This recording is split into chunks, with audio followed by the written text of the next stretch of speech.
inquiry into the government's management of the Powerhouse Museum and other museums and cultural projects in New South Wales. The inquiry is examining issues surrounding the government's proposal for the Powerhouse Museum and support for the state's museums and cultural sector more broadly. Before I commence, I would like to acknowledge the Gadigal people, who are the traditional custodians of this land. I would also like to pay respect to the elders past and present of the Eora Nation and extend that respect to other Aboriginals present.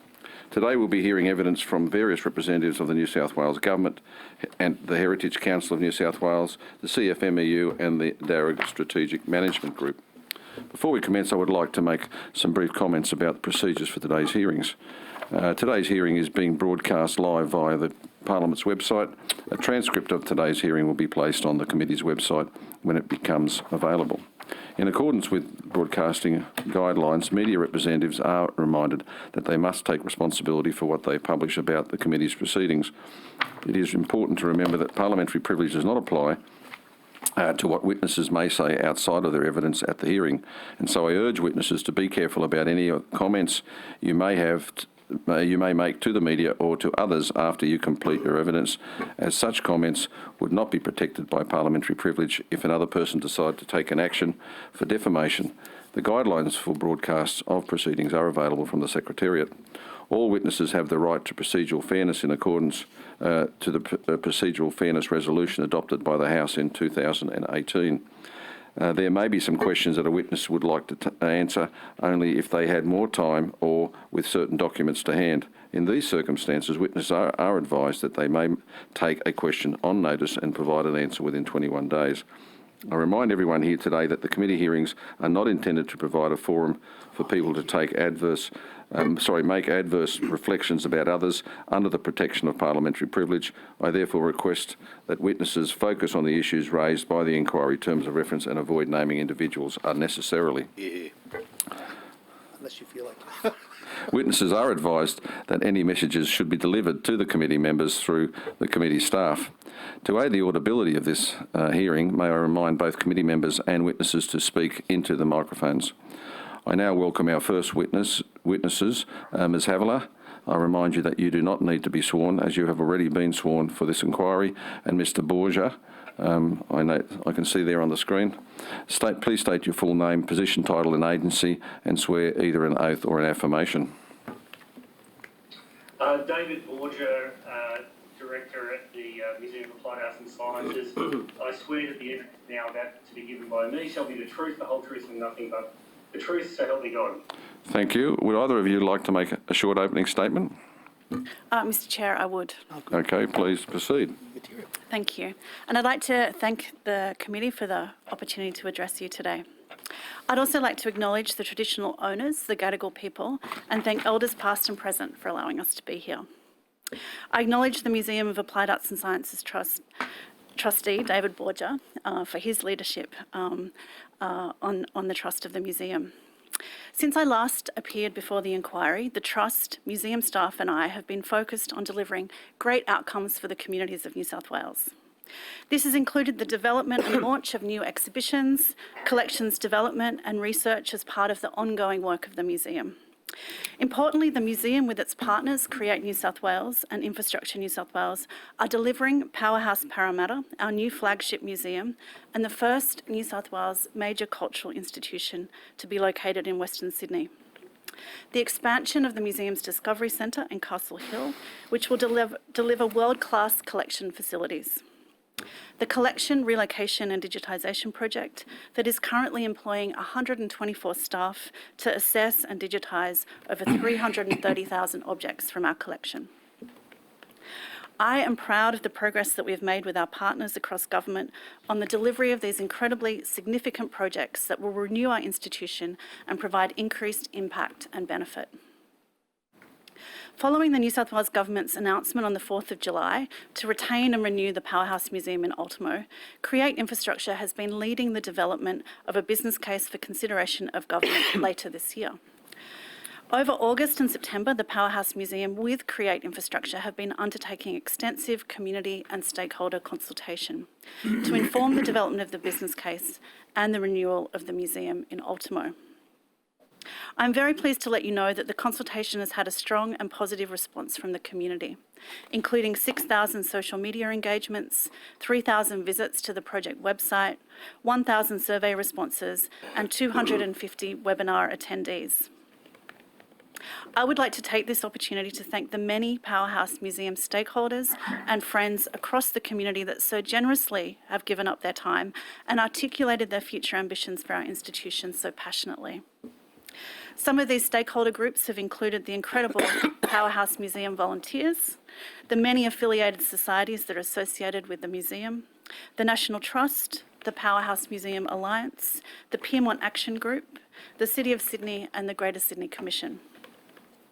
Over this period, I have led 15 webinars and heard directly from the community about their ambition for the Powerhouse Museum in Ultimo. To be a world-class museum located within an active and connected precinct.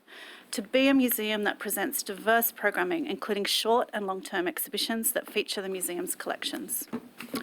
While there is much nostalgia for the permanent exhibitions that are over 30 years old, most agree that contemporary museum exhibitions alongside these exhibitions need to reflect new ways in which we learn and engage. Over the last couple of months, the Trust and the museum team has achieved extraordinary outcomes, including the development of new exhibitions and partnerships. The first of these was the creation and opening of Mngmt, Australia's guitar exhibition in July. The exhibition is the largest retrospective of Australia's leading guitar manufacturer and contains over 130 Mngmt guitars that span 70 years of Australian music. I'm very pleased to let you know that the exhibition has been drawn from the personal collection of Bankstown-based community member Wadi Hannah. Within the constraints of COVID, we have had an incredible response to this exhibition through visitation and media. In early September, we launched Hybrid, Objects for Future Homes, an exhibition which explores the role of our home in 2030 and includes 9 new commissions from Australian design studios who collaborated with Australian researchers and industry.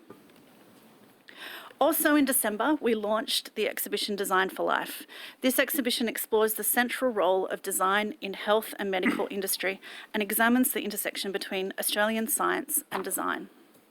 The exhibition presents over 200 objects from the rich Powerhouse collection of medical material from the 1800s to the present day, alongside the latest in medical and scientific product design. Also in September, we announced a new and ongoing partnership with the esteemed and world-leading medical research institute, the Westmead Institute for Medical Research.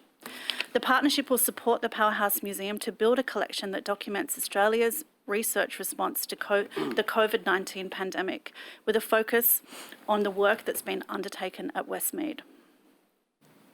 As the museum pivoted to the new ways we interact, visitors have followed us online with our digital program. In August, Carly Noon, astronomy ambassador at the Sydney Observatory, took us on a tour of the southern sky. As a Gamilaroi astrophysicist who is passionate about First Nations astronomical knowledge and the first Indigenous female to obtain a degree in physics and mathematics, Carly showed Indigenous perspectives of the sky through a digital live stream that had 8,000 viewers. Award-winning astrophysicist and the Australian Government's Women in STEM ambassador, Dr. Lisa Harvey, also live-streamed to up to 9,000 live viewers from the Sydney Observatory, showing us planetary nebula. Our flagship museum, Powerhouse Parramatta, has continued to progress through the New South Wales planning system. Our delivery partner, NSW, is preparing a response to submissions to address the feedback provided by community and stakeholders. The museum will be the heart of the arts and cultural precinct at Parramatta, linking the CBD to the Parramatta River and creating a destination for community, cultural and national programming.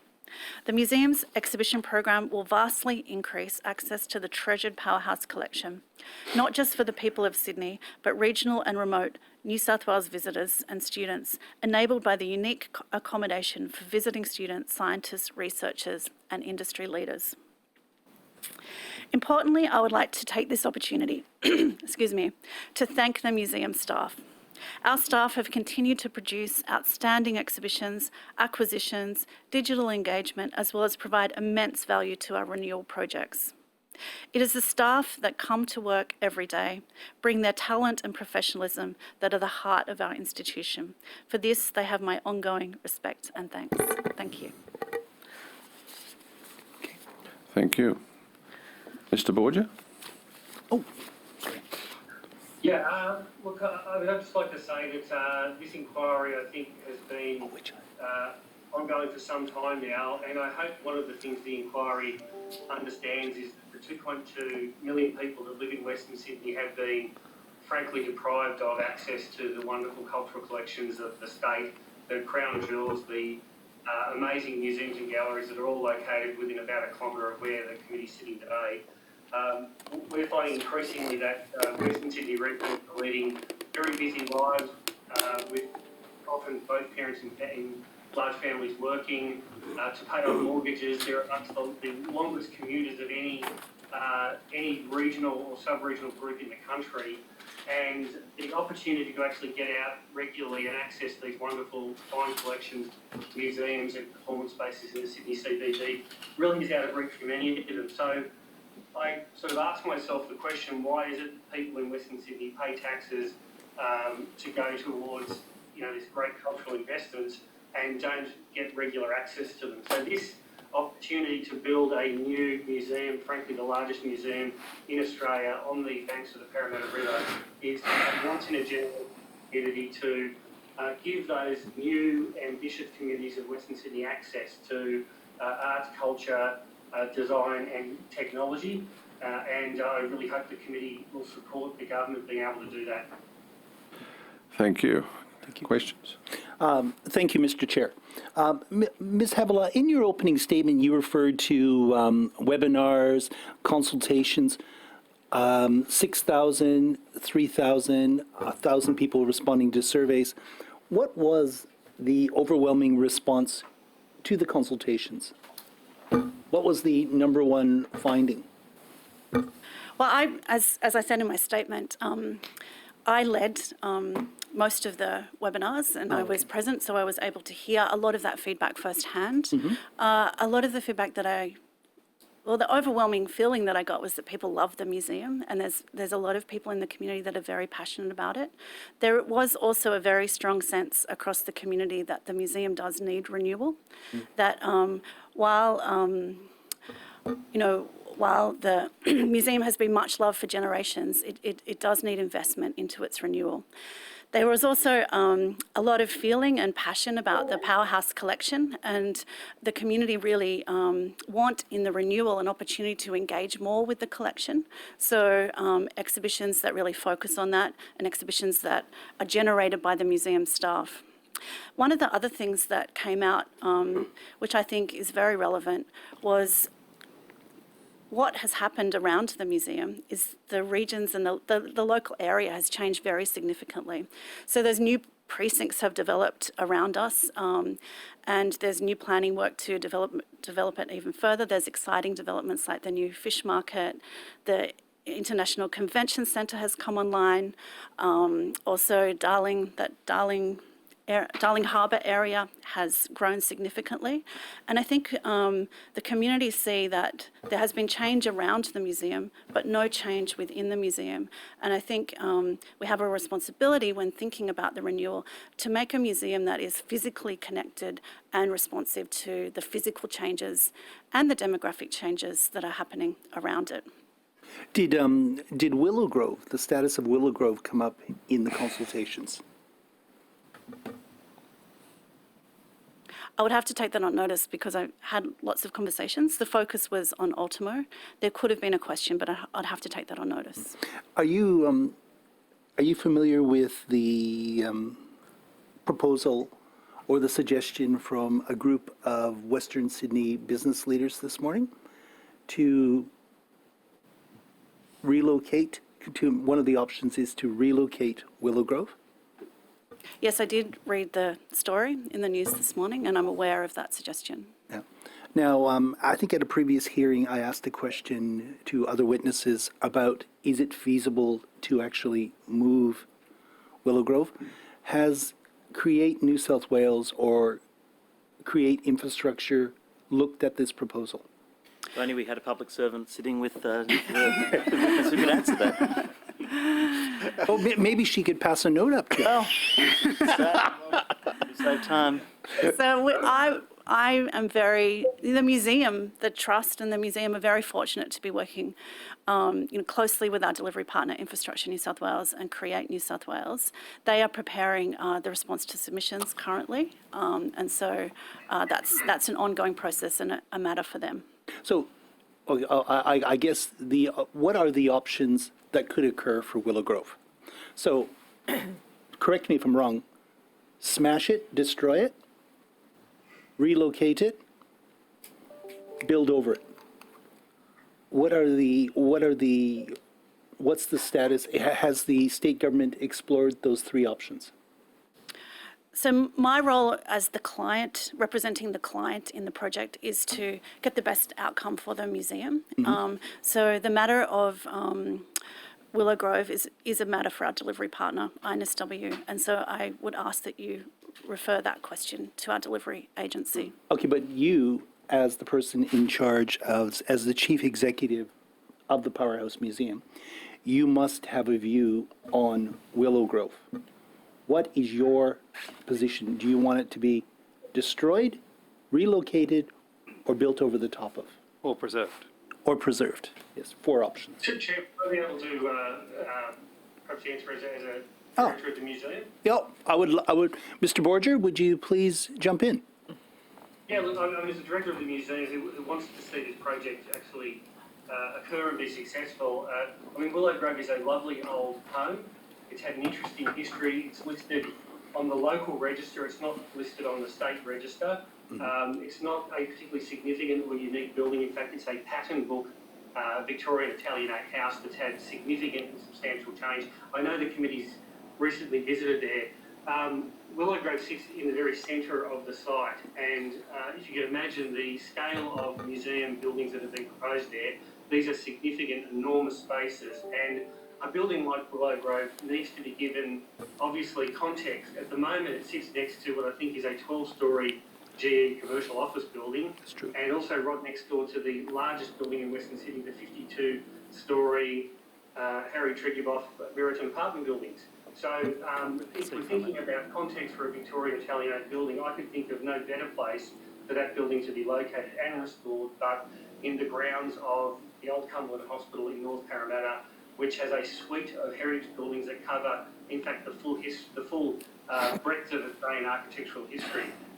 It was originally in a garden-like setting. There's some remnants of the garden there now, but it's a garden next to a 50-storey block of flats.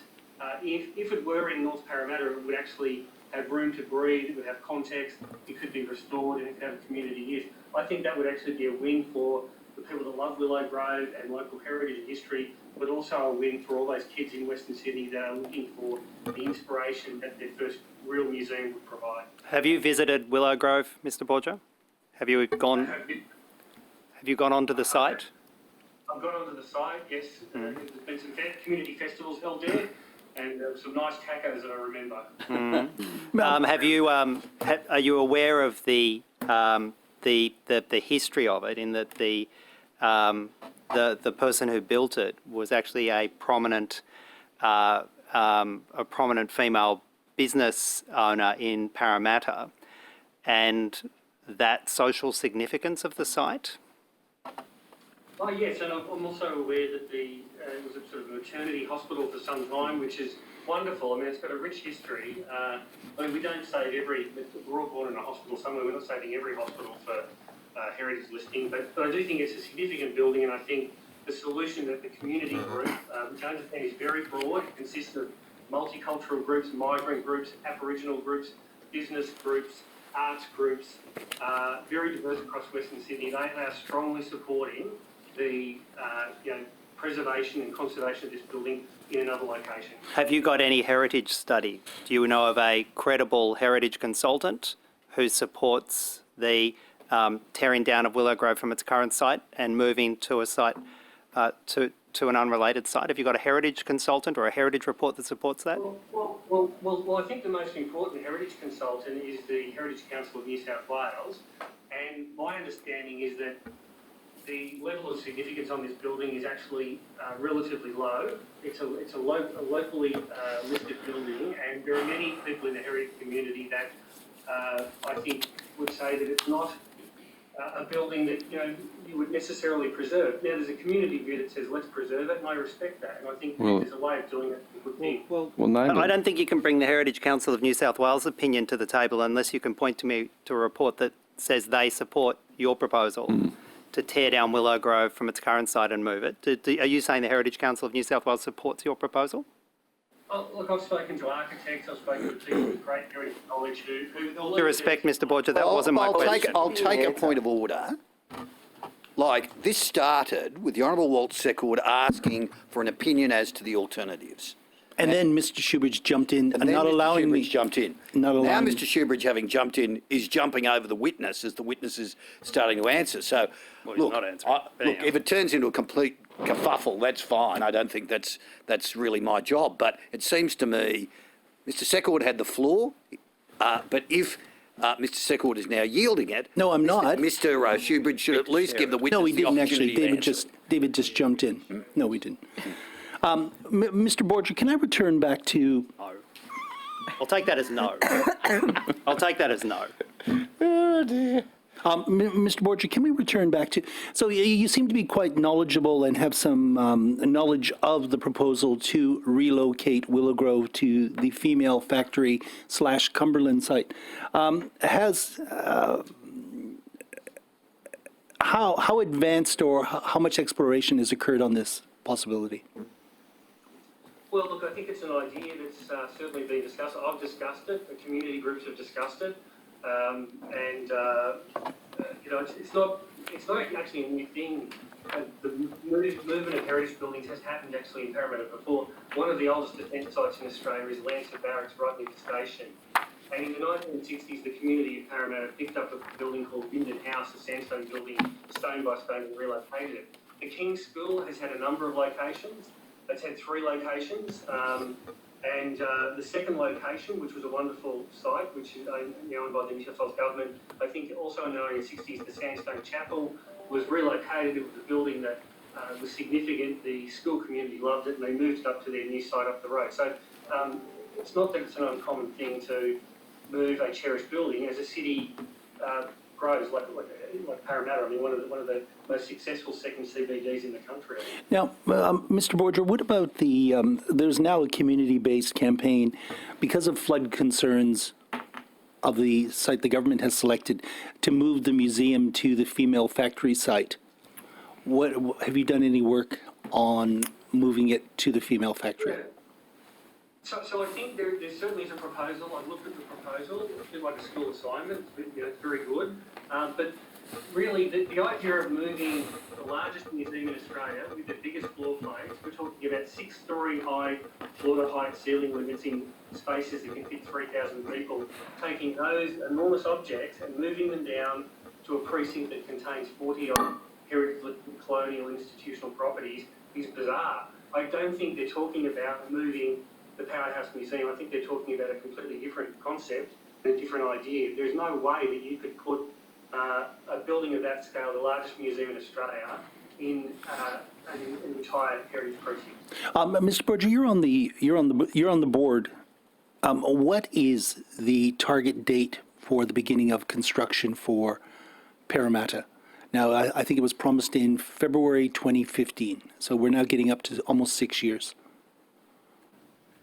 Yeah, look, obviously Infrastructure New South Wales is a delivery partner, so they've developed the schedule and the project timeframes, and that's all subject to planning approval and a whole range of things. But, there'd be a significant period of demolition, which would hopefully happen, and site clearing and preparing the site, which would hopefully happen for the bulk of next year. And then beyond that would be the base build that would take a number of years. Mr. Borger, you said repeatedly that community groups support the plan to relocate Willow Grove. Can you please name the community groups that support the plan? Sure. Well, number one is the Darebin Aboriginal Land Council, which is one of the most significant land councils in Sydney, representing the traditional Aboriginal owners, and they They also have a successful land claim over the Parramatta Jail in the local area. They certainly support it. I've spoken to the chair of Multicultural New South Wales, Harry Havilah, who's a huge supporter of this. I've spoken to the very famous rapper from southwest Sydney, Ill Lion Fresh. He supports it. I've spoken to many of the local... Recommendation? There's a recommendation. Yeah. Thank you. We'll sort that name out with Hansard later. Western Sydney is far more diverse than the North Parramatta resident actually group. We come in all colours and flavours. So there's many groups that actually support it. The Western Sydney Business Chamber, which I'm the Executive Director, supports it. The universities support the relocation. The Catholic schools of Western Sydney, Greg Whitby, the CEO of Catholic schools, is a huge supporter of the move of this museum and the move of Willow Grove. You say that you can't put a museum the size of the powerhouse on the large heritage precinct at North Parramatta. Is that your position? You couldn't put a museum the size of the powerhouse on the heritage precinct at North Parramatta. Is that your position? 100%. It's you could put a different museum. You could put a couple of little cottages there, and you could fit them in, and that would be fine. But you couldn't put a 14-storey museum the scale of this without destroying North Parramatta.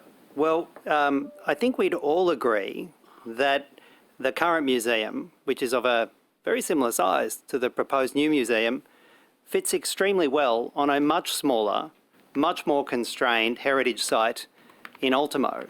So what's your intellectual or heritage basis for suggesting that it can't be fitted on a vastly bigger heritage site in North Parramatta? What's the rationale, given what we know about the existing site? Yeah, I mean, the existing House Museum sits on the edge of the largest CBD in Australia. Cumberland Hospital is a sort of almost a garden-like institutional colonial setting. It would be inappropriate to put a building of that scale there. I mean, this is why the North Parramatta Residents Action Group opposed the urban growth proposals a few years ago. They were completely out of context, as would be to put a building of that scale. I mean, what you would effectively have to do to have that approved would be to squeeze it and reduce it and deprive the people of Western Sydney with a Tier 1 cultural institution. Well, you make that with no architectural basis, no heritage basis. That's just your assertion. What's your expertise or credible basis upon which you make that assertion? Well, look, I'm going to take a point.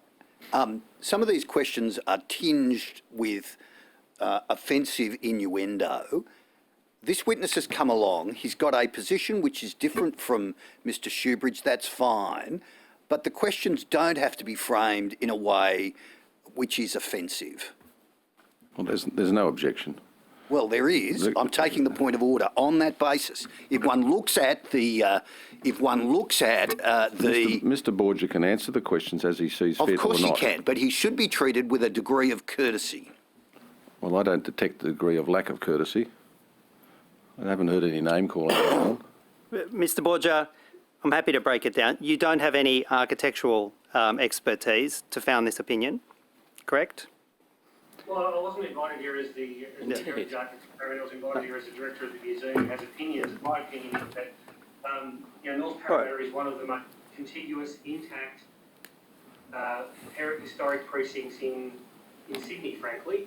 It's very different to the site of Willow Grove, and the history and the scale of those buildings tell an important story as a whole. And if you put the largest museum at whatever it is, 14 stories high, huge volume spaces in that precinct, it would completely change the look and feel, the character, and the way people can read and understand the site. That would be my opinion. Yeah. Of course, you know why it's such a tall building where it is. The proposal is to make a tall building where it is because the site's quite constrained on the riverside.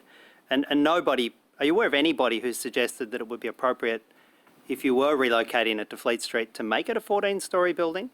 Because you don't have the site constraints at, that you have on the current flood-prone riverside. Well, you have completely different site constraints there. I mean, Mr. Chippers, I hope you're not suggesting that the museum goes on the land of the Darabin Aboriginal Land Council, because they have significant land holdings, and certainly large buildings could go in their portion, but that's not owned by the New South Wales government. The Heritage Court New South Wales Museum hoping to retain is a relatively compact group of 40 plus heritage listed properties, and there is nowhere in that precinct where you could fit you know, Yeah, but it's something the appropriate to scale move is, Willow even if Grove there. it wasn't in a tall building. Yeah, but you think you could just plonk Willow Grove in the middle of it and that'd be good?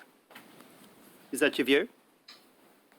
Well, I think there are many locations within that precinct. I mean, Willow Grove is a two-storey Italianate building, which has, a couple of hundred square metres of floor space versus something that might be 30,000 square metres. They're very different things. I've got a question, Mr. Chair, if I may. Are you done? Thank you. I was just hoping to ask Ms. Havilah, and in fact, Mr. Borger, you're welcome to jump in if you wish as well. Obviously, I'm focused specifically on regional areas and that particular component of the inquiry.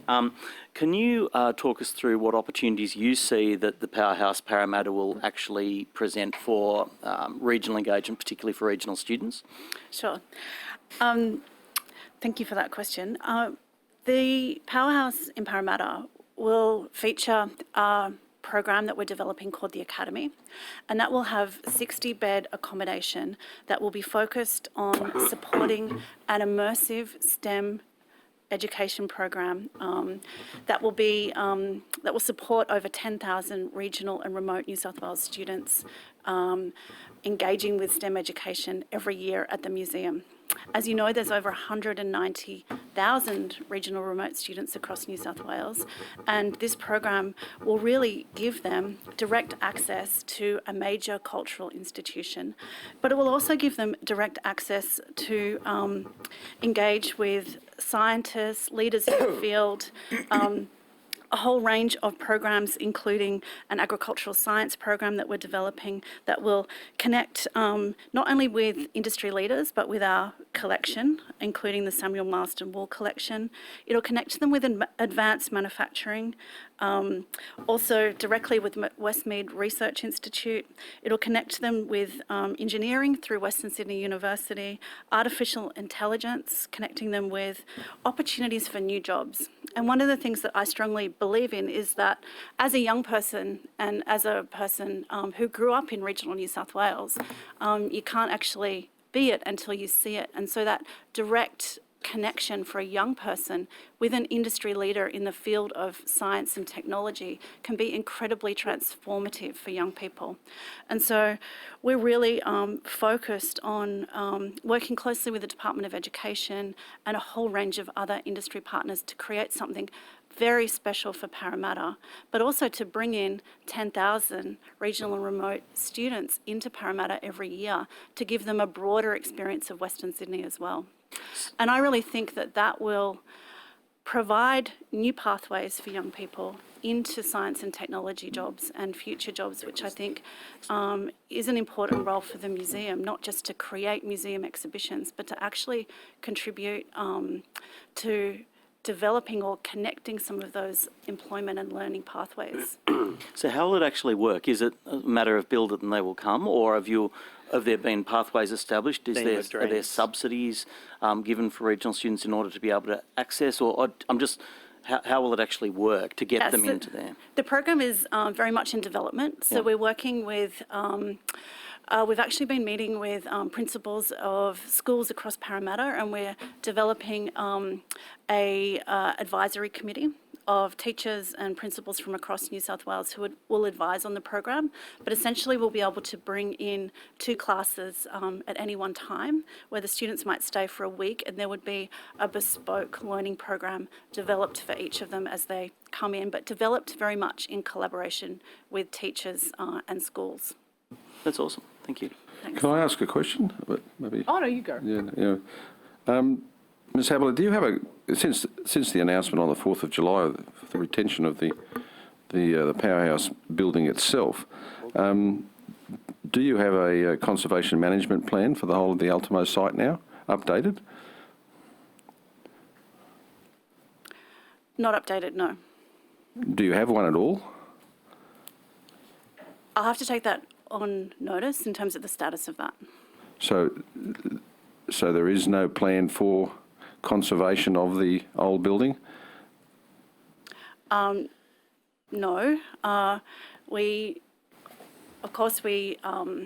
manage that as a heritage asset every day. But the conservation management plan will be embedded in the process of the business case and updated as part of that process. Is there a business case that you're aware of for the BCA for Newcastle? Sorry, Castle Hill? The Discovery Centre. Discovery. There's some, maybe you can answer this, Mr. Borger. There's some quite significant money going to be spent out there in relation to upgrading that site. That's the plan, isn't it? Correct. So is there a business case? My understanding is there is certainly a business case for all of the various aspects of the... David, I can answer that for you. So there was a business case developed in 2018 for Parramatta, which included the upgrade and expansion of Castle Hill. Well, can you table that, please? I can take that on notice, yes. Okay, thank you. Has it been updated since the fundamental change of government position, I think on the 4th of August? No. Mr. Chair. It hasn't been changed. The business case? I can't tell either. It's actually a matter, I can take that on notice, but it's a matter for Create Infrastructure because they lead the business case process. Thanks. Ms. Havilah, these questions are for you, although I don't mind if Mr. Borger wants to contribute and comment as well. I mean, one of the other options that has been outlined, mentioned by my colleague, Mr. Secord, is the idea of amending the current plans for the existing site on the Parramatta River to include the retention of Willow Grove and potentially St George's Terraces. And in light of that, I wanted to ask you if you were familiar with the recent redesign of the Western Australian Museum. I think it's called Bula Bardip, excuse my mispronunciation. Are you familiar with that project? I'm familiar with that project, yes. So are you familiar with one of the sort of real fundamental elements of that project was the combination of restored heritage with new buildings? That was a key feature of that particular museum and one of its real selling points. I wondered whether you had any reflections on whether that might be a good model for the Parramatta Powerhouse. Well, that is particular to that project, and I don't have intimate knowledge of that project. We work very closely with Infrastructure New South Wales and Create Infrastructure on Powerhouse Parramatta, and we have from the very early stages from the design brief onwards. It's been a very design-led process, and so we have great faith in our design team, Moreau, Kuzunoki and Jenton, who are leading the design process, and I think that, I know that we'll get an incredible outcome with their design and all of the delivery partners across government who will deliver a great outcome for the museum. I add to that perhaps that, one of the challenges of this site is that Willow Grove sits in the very centre of where the two buildings are going to be located. And if you were going to put buildings adjacent to Willow Grove, they would need to be set back to provide context and space and room to breathe and all of that. And if you did that, you would shrink the footprints of these vast museum spaces to be so small that actually you wouldn't be looking at the same business case. It would be a very different museum. It would be quarter size. I think that's one of the challenges. It's in such a challenging location. It's not sitting on the very edge of the site. I appreciate it's a challenge, although sometimes, the creative solutions to wicked challenges like this can be really interesting and world-leading. One of the reasons, Mr. Borger or Ms. Havilah, that the current plan is so big, in a way, so vast, as you say, is because the original conception was to move very large objects into that space at Parramatta. Now, the government has obviously changed that proposition, so it's no longer the plan to bring the very large objects from the Ultimo site to the Parramatta site. Might that lead to some redesign of the Parramatta site to not scale back the kind of incredible opportunity for a museum there, but perhaps not need such vast spaces to accommodate those large objects that are no longer coming? I suppose my answer to that is that we have over 500,000 objects in our collection, and yes, there is a commitment to retain the very large objects at Ultimo, of course, but we have hundreds of other very large objects, including planes, trains, buses, a whole range of incredible objects that need large spaces and are required for us to, really tell the great stories of ingenuity and innovation through those collection objects. So while we are retaining the objects that we are in Ultimo, there's a whole range of objects that have never been seen before, that the community have never had the opportunity to see before, because in the whole of the sort of 30 years that the museum has been open in Ultimo, the community's only seen 10% of our collection. So this is a real opportunity to really showcase our collection in an incredible new museum in a whole range of different ways, but that does include large objects.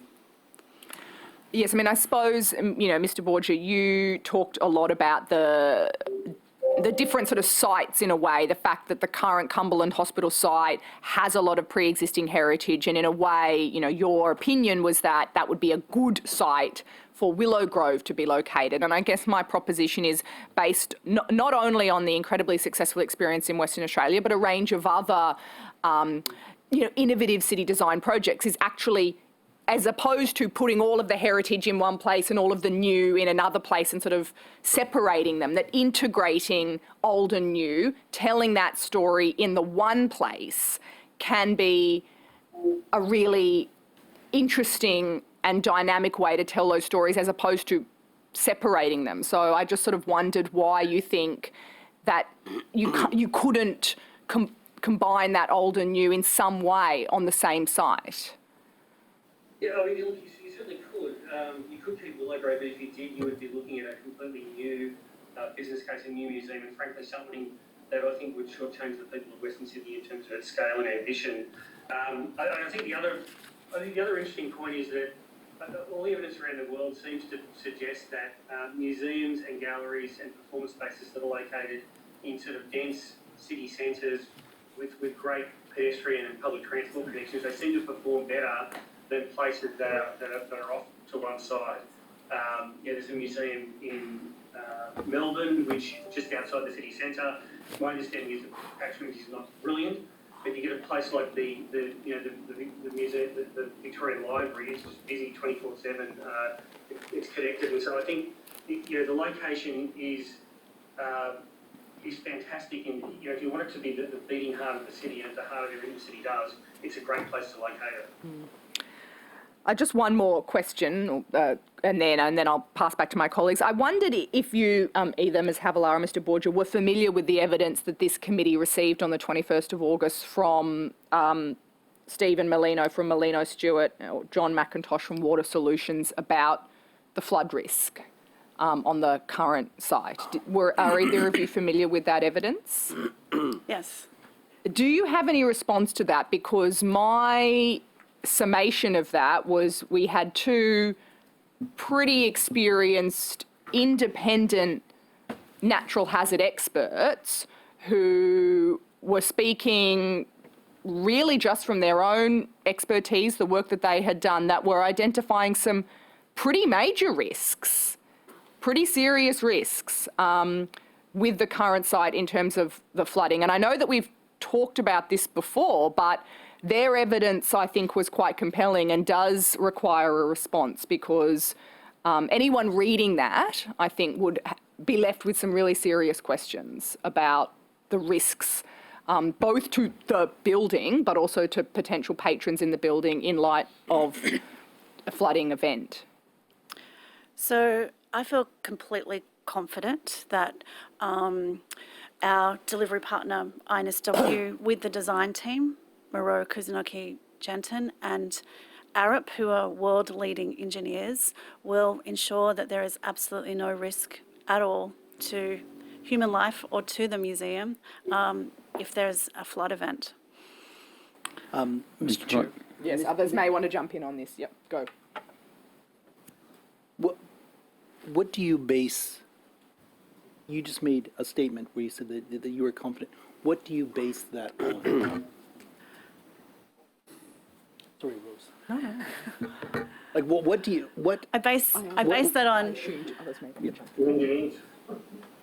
on that they've delivered hundreds of thousands of projects successfully in the past. Mr. Borger, did you want to add something to that? Well, I mean, look, Arup are a reputable international engineering company, and the entire museum has been designed to minimise risk and to ensure that the entire museum is above the, way above the 1 in 1,000 year flood potential. So, I think all of the risks have been properly considered, and the collection is not at risk. And I understand other people have had different views. I think the engineers have had a look at that, and they're very confident in their model that they've developed for flood affectation of the Parra River. Thank you. Can I go back to Ms. Havilah? So what evidence or advice do you base your view on?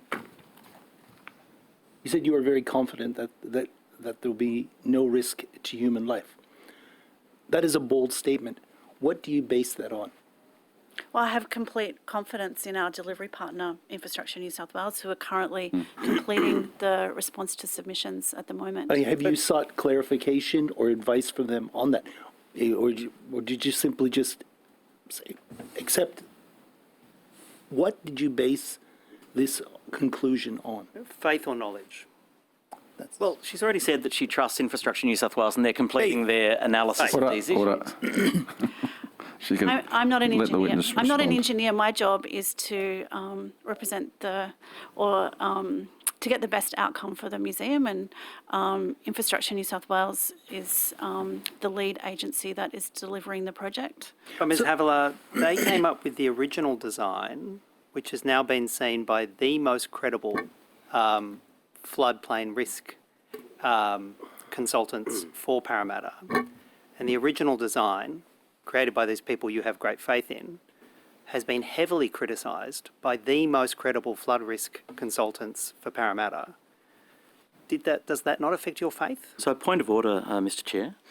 The witness has already made clear that the delivery of this institution will be done by Infrastructure New South Wales. So I would respectfully submit that these questions should be put to Infrastructure New South Wales, since they're the ones who are in fact determining what the issues are going to be and how to address them. This is the client, and if the client can't answer it, then... Well, the client has answered. The client's already said that she I trusts pressed the question Infrastructure because New this is the South client. Wales and that they're addressing the issues. But in terms of the specific issues, I would have thought Infrastructure New South Wales is a better body to address these They questions. may well be better suited to answer the question, I agree. Ms. Havilah, have... No, hang on. But Ms. Havilah Sorry. can have an opinion. Yep. Ms. Havilah, you've expressed your opinion and your faith. I'm now asking whether or not that faith has been at all tested by the fact that the same people you have faith in came up with the proposal that has now been so heavily criticised by the most credible flood Well, you can risk continue to use consultants those in New words, South David. Wales We have in some Parramatta. evidence.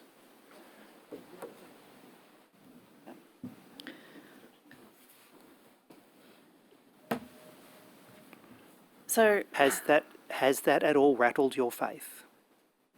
no, INSW, I have complete confidence in INSW to deliver the project, but we also have a whole range of, the project is overseen by a governance group, a project steering committee, project control groups. There's a whole range of stakeholders that are working together to deliver this project. And it is a very robust process. So I have complete confidence, as do the Trust, that we will get an incredible outcome. Do you agree with Mr. Borger's statement that this building is being designed to meet a 1 in 1,000 year flood risk? Yes. Can you please show me the records that show it's been designed to meet a 1 in 1,000 year flood risk? I'd have to refer you to NSW. Well, are you sure about that? That it's a 1 in 1,000 year flood risk? Is that really your evidence? I have to refer you to NSW. It's just not. It's just not. Well, I mean, it's a reasonable answer. That's They're the not. ones who are building the thing. Both We of actually them, ask them. two senior players that have the most basic understanding about the flood Well, of risk course they have analysis. basic understanding. Order. They've- 100-year flood Order. risk. Can I- They don't even They have understand faith that. Can I order? They haven't got the most basic understanding. Order. I think we'll let the evidence sit. Just going back to Ultimo and the Harwood building, Ms Havilah, is it the current plan to demolish the Harwood building, the old tram depot? The whole of the Ultimo precinct is being considered as part of the business case. And so I would refer, we don't have the outcome for that yet. So it's in development and will be considered by government at the end of the year. So you're saying you don't know? Or, I mean, sorry, that's not quite the answer. Is the MAAS current plan to demolish the Harwood building and replace it, well, for example, with a creative industries precinct? Maybe Mr Borger can answer this question. Sorry, could you repeat the question, Chair? Is it the MAAS current plan to demolish the Harwood building and replace it with a creative industries precinct? I'll refer to Lisa or to INSW on that one. I'm sure we'd be happy to come back to it, but I don't understand that it is. No. Yep.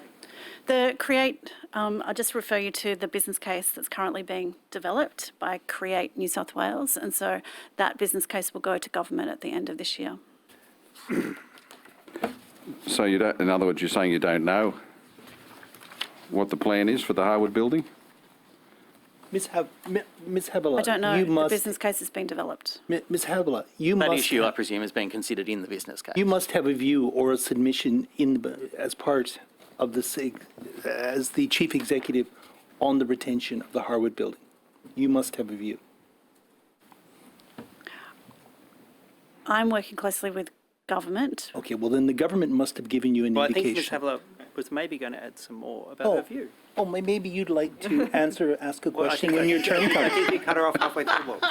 Order. Sorry, Ms. Havilah. The process that we are going through in partnership with Create New South Wales is to develop a business case to look at the renewal of the Powerhouse Museum in Ultimo as part of a broader creative industries precinct, and for that to be considered by government through a business case process. The work that I've been focused on over the last couple of months is to actually consult with the community and ask them, a whole range of questions about the renewal and what they'd like to see carried forward and what their ambition is for the future of the museum. And so all of those things are being considered as part of the development of the business case, of which there is no outcome at this point. Has the community given you a view on the Harwood building?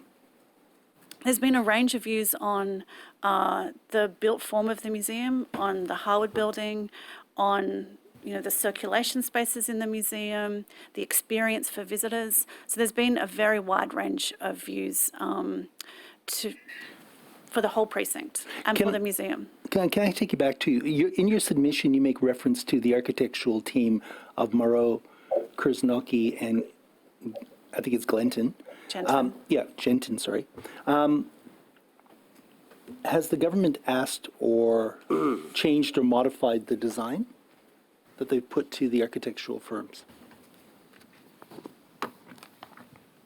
Sorry, can you just clarify that question? Has the design changed? Is that your question? That was Yep. going to be my next question. Sorry.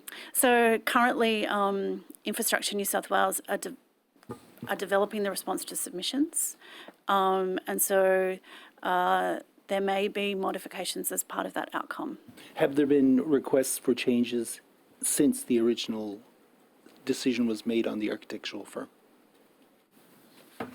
There's been ongoing design development through the process since the architects were appointed in January this year. So there's ongoing consultation or discussion. What does that mean?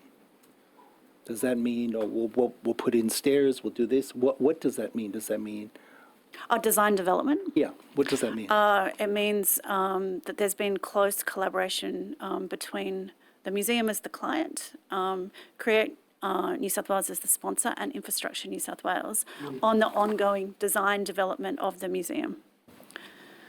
Yeah.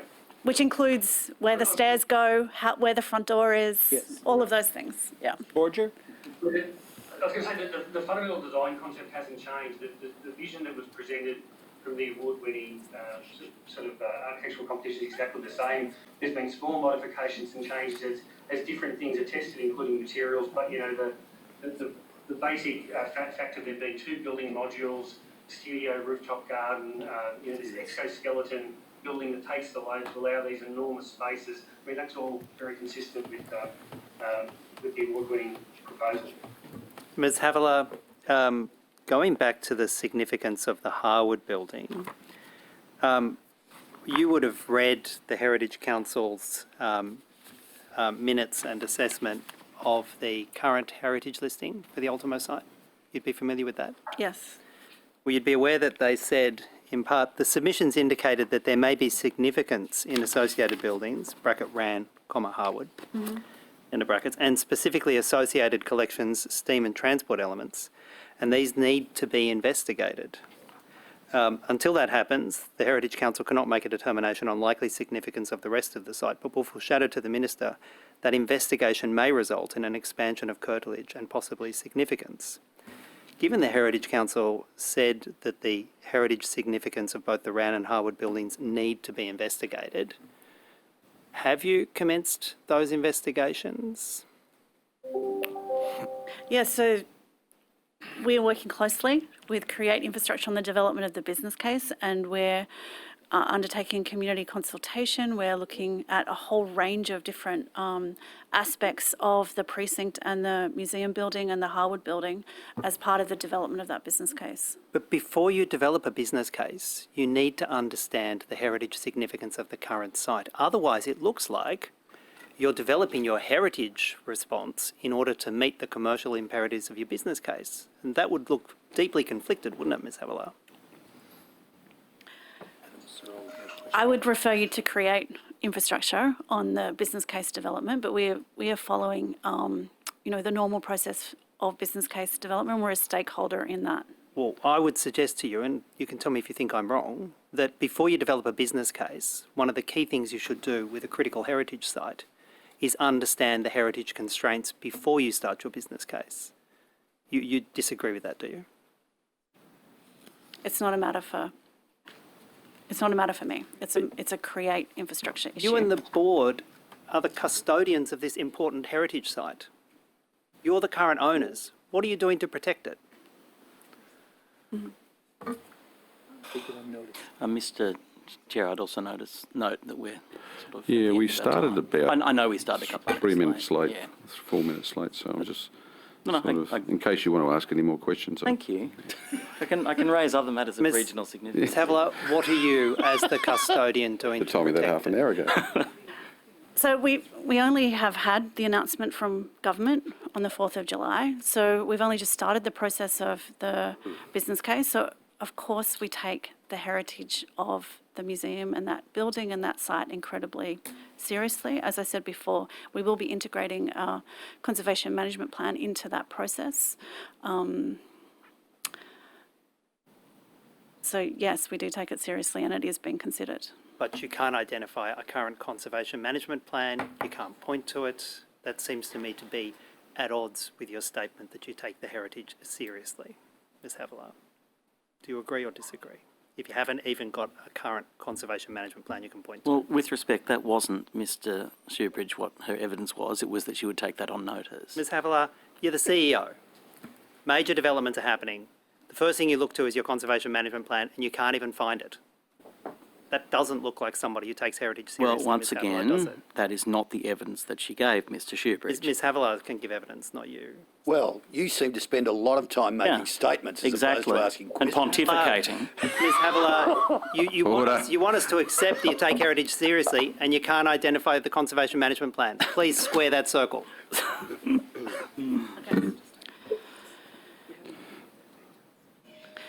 It's all been developed as part of the business case, so I'll take that on notice. There we are. Okay, I think we might draw questioning to a close there since... Thanks very much, Ms Havilah, for attending. Thank you, Mr Borger. I note you took some questions on notice.